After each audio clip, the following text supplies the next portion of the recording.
Hi there guys, Sam here. So as the title suggests, just to go over a little bit around hot hatches, the rivals of the Golf R, hot hatches in general, hyper hatches as they now kind of are.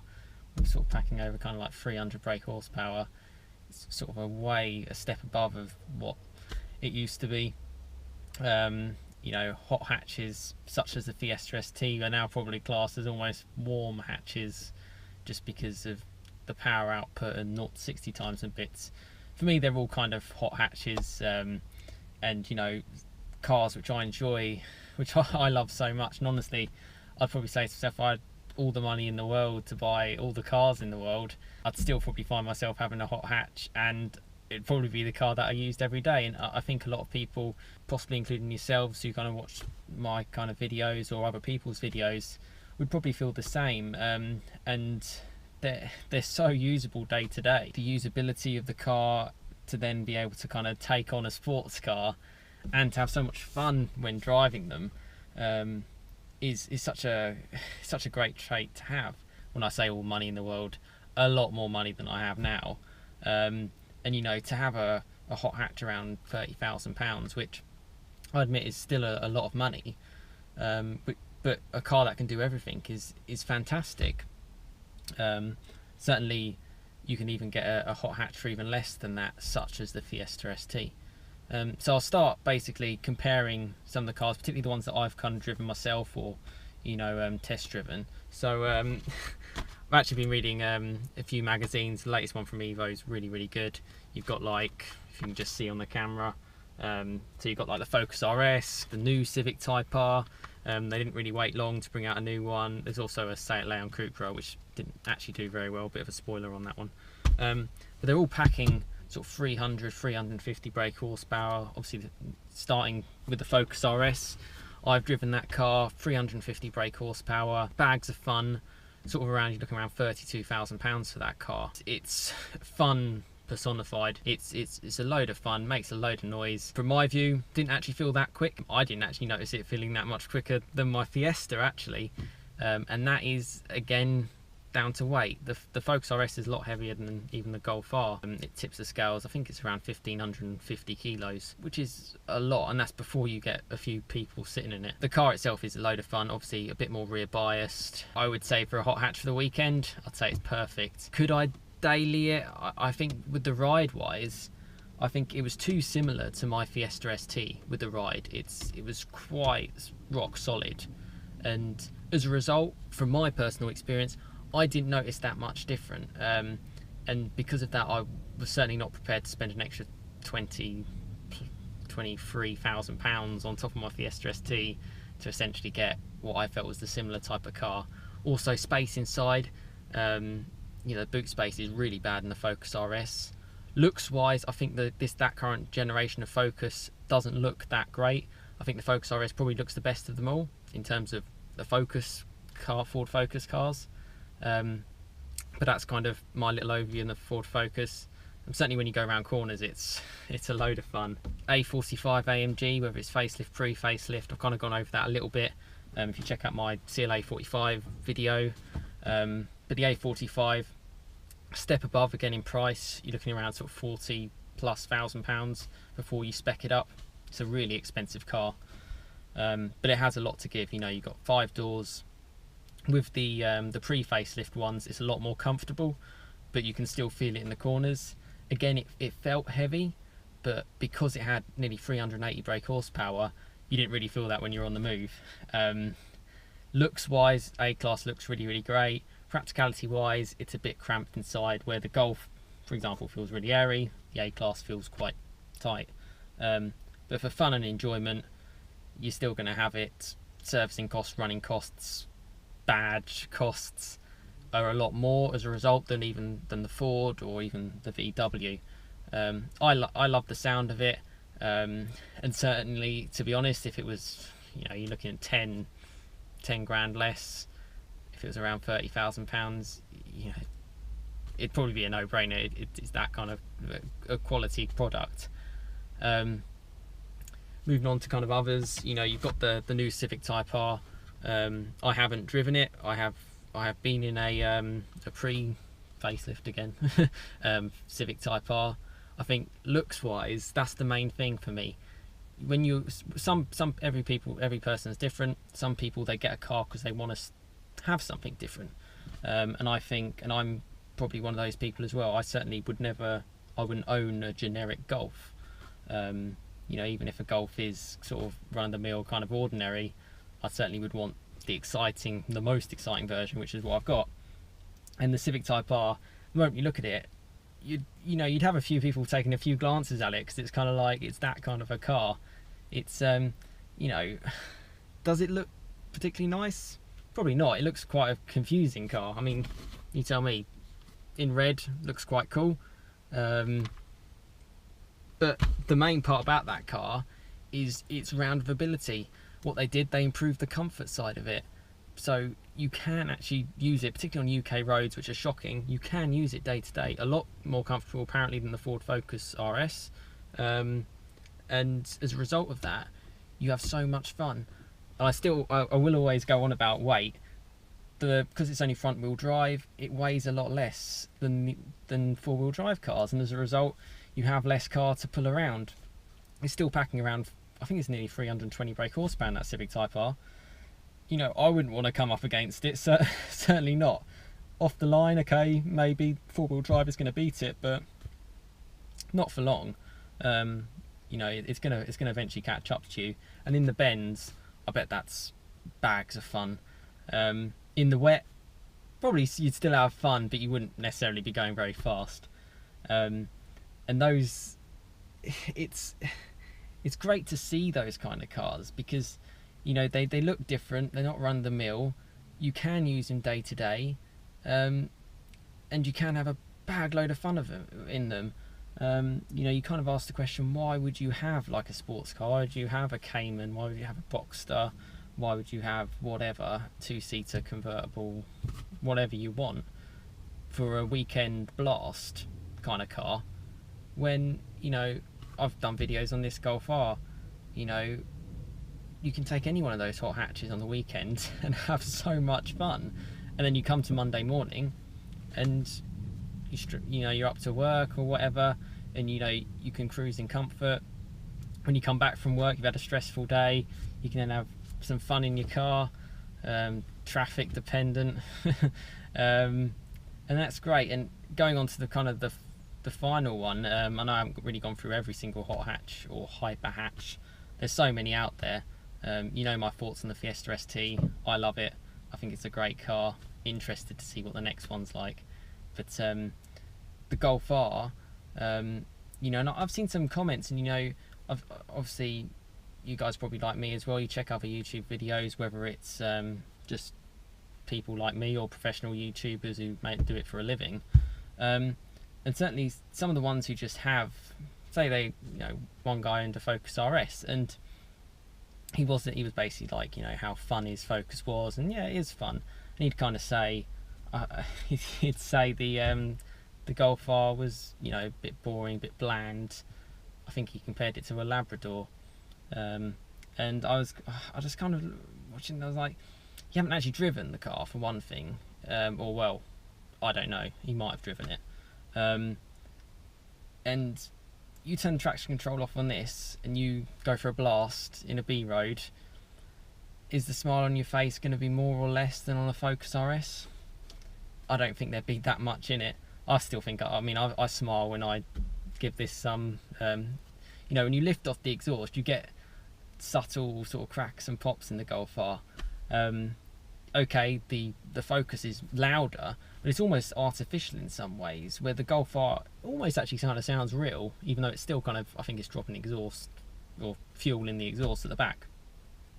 And for me, for an all-rounder, 300 brake horsepower, a car I can use every single day. It's comfortable, even in fixed dampers, and then you can switch it on the other side. You can have so much fun. Whereas in some of the hot hatches, you can't. The Focus RS, you probably couldn't, and that kind of it's a downside of the Focus. Civic Type R, it looks like you can, and I think manufacturers are certainly getting to the stage where they're kind of like, well, you know what, you can have your hot hatch, you can have your hyper hatch, you can have everything you want, but tell you what, you can have that other side as well. you can have the adaptable dampers, you can have the ridiculous turning circle like in the Golf R. Focus RS, when I drove that, I just felt every corner I felt like I was going to crash into something at slow speed. Shocking turning circle. The Fiesta ST wasn't too much better, my one. The moment I drove this, it's just like 1-2 turns of the lock. Other videos on the Golf R as well. You can see how easy it is to manoeuvre as an everyday car. Last one I wanted to mention as well, like the BMW M140. I love that car. I think, you know, I test drove it. Engine sounded pretty quiet inside, but sounded great from outside. Speed wise, it certainly kicked on. I loved the fact that it had an automatic gearbox. It just felt more relaxing. Again, it felt a little bit cramped inside. Rear wheel drive, you know, if it's a little bit rainy, it's kind of like you kind of lose a little bit of that enjoyment. No one wants to have a crash, no one wants to have that kind of thing, you know, and that kind of put me off that kind of car. When it rains so much here, you know, even at slow speeds, you could end up getting yourself to real difficulty in that car. Price wise, the M140 is really competitive. It's certainly, you can pick them up for cheaper than the Focus RS. My final point is probably price across the board for all of them, actually. You know, best kind of value, everyone kind of says, oh, Focus RS, Focus RS, Focus RS. Don't get me wrong, I love the Focus RS, but it's not particularly great value because it's a Focus, it's a Ford Focus. Let's be honest. It's rattles. Door card's going to rattle, dash is going to rattle, materials aren't as good, infotainment isn't as good, etc, etc. Whereas compared to its rivals, the BMW, Mercedes, the VW, even potentially like the Seat, because it is based on like the Seat Cupra 300, it is kind of based on the VW group. Those kind of more premium manufacturers, they don't. You know, I've spoken about it before. I've been in this car.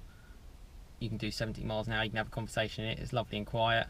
You know, nothing's rattled on this car as yet. You know, okay, things may change. You know, the German kind of reliability is pretty solid, and certainly build quality.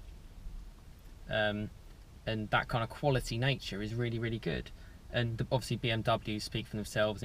Interior is ridiculous. They keep it kind of generic across each of the ranges, and they're really solid cars. And the fact that you can get a M140, if you check on Auto Trader, you know you can get an M140 for well under sort of 25,000.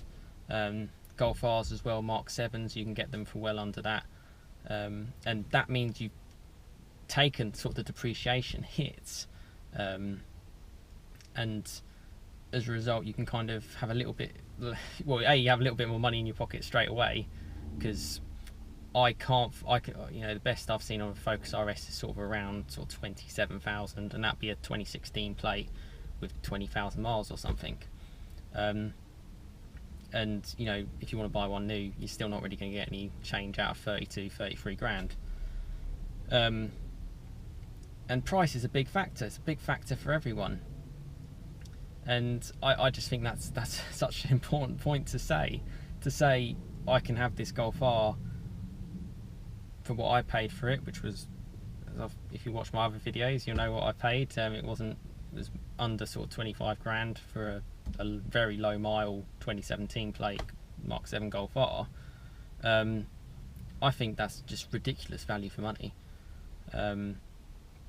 And compared to the others, I think it's probably the one to go for, and that's why I went for this car. Residuals on this car are strong. I've taken the biggest hit it's going to take. Well, I haven't. The dealer took the biggest hit it's going to take. And okay, cars are going to depreciate, but it's a slightly more quality item. It's slightly more appealing for everyone, whereas the Focus RS is probably more for specific people, for specific enthusiasts who may or may not want to, you know, pay the kind of money you're asking for. And that's really my overview. I mean, it's you know, obviously no real driving clips in here. It's just me kind of talking about it. But one thing I really want to stress is try a hot hatch, try a hyper hatch. See if you can make figures work to kind of fill it into your life. you know, I'm glad I've got a Golf R, and I've got the opportunity to kind of drive it and live with it day to day. Obviously I won't own it forever. Things change in life, you know, money is a big factor. Other things are important, mortgages, etc, etc. You know, give it a go, see what you think, enjoy it. You can get some that don't look as showy, such as this car. I'd probably want it to look a little bit more showy, it doesn't. You can get cars that look really showy. You can get even like the GTI 40th anniversary edition, looks a bit more showier than this. Civic Type R, Focus RS, they all look really, really good. And really, really kind of out there kind of cars. So you've got so many options, and because they're quite popular now, you can really shop around to get the right car for you, and haggle on a decent deal for yourself, and that's the main point, whether you go new or used. The good thing as well about getting these kind of hot hatches, hype hatches, or whatever, they tend to come very well spec'd. So they tend to be as top spec as you can get. Whereas if you got certainly a lower range Golf, if you wanted to fit dynamic cruise control, sat nav, heated seats, whatever, auto wipes, auto lights, etc., those bi-xenons, you're adding thousands and thousands and thousands of pounds into the extras. Whereas you get this, you kind of like, yeah, it's got what I want. Or you might have to add, say, one pack to give you everything you want. I think the Focus RS, you can get the luxury pack, I think it is, and that's quite cool to have everything you want. I've shown before as well, economy wise, I'll pop up a screenshot now actually. I've got around 44 miles per gallon out of this car on a trip. It can be economical if you drive it economically, and they probably all can, although out of all of the cars, the worst one I've seen for economy, obviously the A45, if you give it some, it's going to be bad. But based on my friend from work, he was getting sort of 40 miles per gallon, sort of going around the M25, which is pretty good. The Focus RS, I think, is probably one of the worsts in terms of economy, you know, and the type of car makes you want to probably egg you on a little bit more as well. So yeah, hopefully this is a good little overview. I know it's quite a long clip. I hope you enjoy it anyway. Any questions, you know, interested to know your thoughts. I think hot hatches are, you know, they're just so great. Manual gearbox, I'd probably say is the way to go personally, but I very much kind of respect and, you know, dual clutch, flappy paddle gearboxes as well. Certainly in the BMW it felt more relaxing. Same with the A45 for me as well. So that's kind of my overview on a few of the hot hatches, hype hatches out there. My kind of thoughts. You know, try a test drive, try a front wheel drive hot hatch, try a Civic Type R, try a 4-wheel drive Focus RS. Give them a go, you know, see what you think, see if you can fit them into your life, see if you can make the sums work. They're that level of good that, you know, why buy a Porsche Cayman for 40-50 grand when you can get one of these for so much less, and it can be your everyday car. It's a great proposition. It's a great time we're in at the moment, where manufacturers are bringing out so many. You know, you even got Hyundai are bringing out a new one, and you know, cars popping up all over the place. So the competition is fierce, which means deals can be had, which means quality is going to be pushed up because they're all competing with each other. The Civic Type R raised its game quite quickly because it may or may not have seen some of the reviews where the Focus RS kind of was wiping the floor with it, and other cars were really hammering it. And that's good for us, basically. Anyway, hope you enjoyed this clip. Hopefully it wasn't too boring and long of just me just talking. Hopefully it's useful for you guys. There'll be more clips on my Golf R and my kind of ownership, and yeah, add any comments, and yeah, otherwise I'll see you again next time. Cheers guys.